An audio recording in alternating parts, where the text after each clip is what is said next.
Isang mapagpalang araw po sa ating lahat. Ngayon po ay araw ng Huwebes, August 21, 2025. Ang mabuting balita ng ating Panginoon ayon kay San Mateo, chapter 22, verse 1 hanggang 14. Papuri sa iyo, Panginoon.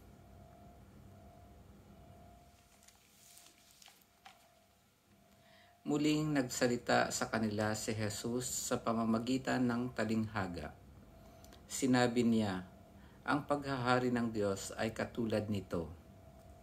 Naghandog ng isang piging ang isang hari sa kasal ng kanyang anak na lalaki.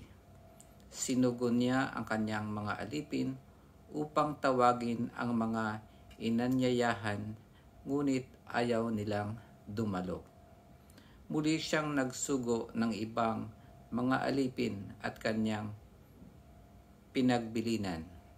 Sabihin ninyo sa mga inanyayahan na naihanda ko na ang aking piging. Napatay na ang aking mga baka at mga pinatabang guya at handa na ang lahat ng bagay. Halina kayo sa piging. Ngunit hindi ito pinansin ng mga inanyayahan. Humayo sila sa kani-kanilang lakad, ang isa'y sa kanyang bukid at sa kanyang pangangalakal naman ang isa. Sinunggaban naman niya naman ang iba ang mga alipin, hinamak at pinatay. Galit na galit ang hari. Pinaparoon niya ang kanyang mga kawal, ipinapuksa ang mga mamamatay taong iyon at ipinasunog ang kanilang lunsod. Sinabi niya sa kanyang mga alipin, nakahanda na ang piging, ngunit hindi karapat-dapat ang mga inanyayahan.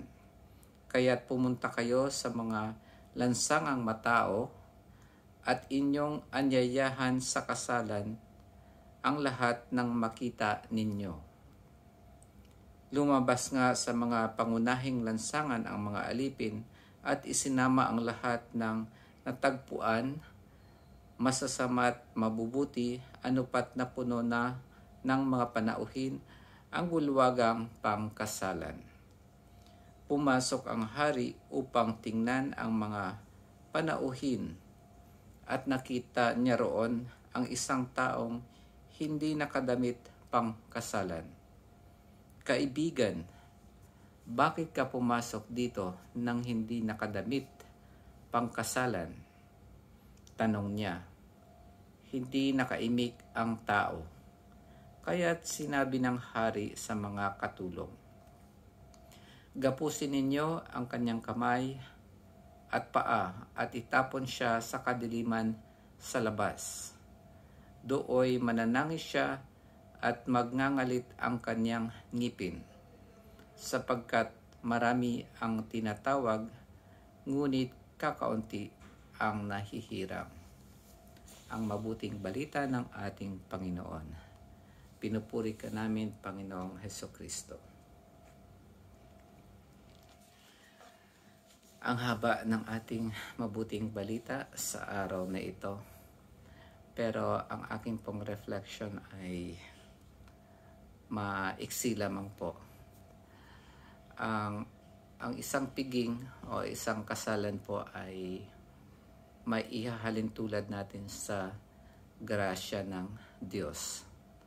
At ang damit na pangkasal o white garment sa English ay iyon ang ating malinis na kaluluwa.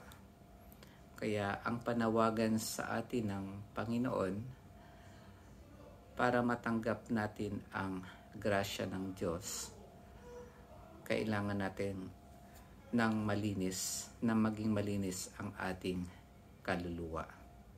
Katulad din yan sa kasalan na kailangan tayong manamit ng pinaka magandang damit, or sa English ay yung best attire natin. Ang grasya ng Diyos ay nagbibigay sa atin ng napakaraming bagay.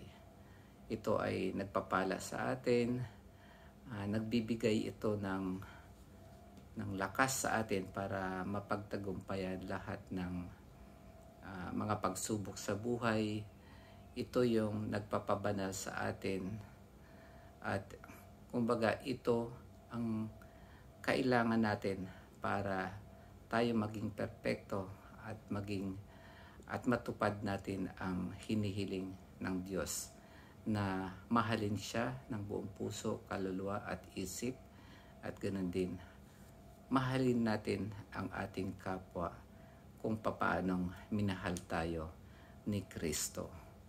Kaya para magkaroon tayo para matanggap natin ang grasya ng Diyos, kailangan nating pagsisihan ang ating mga kasalanan.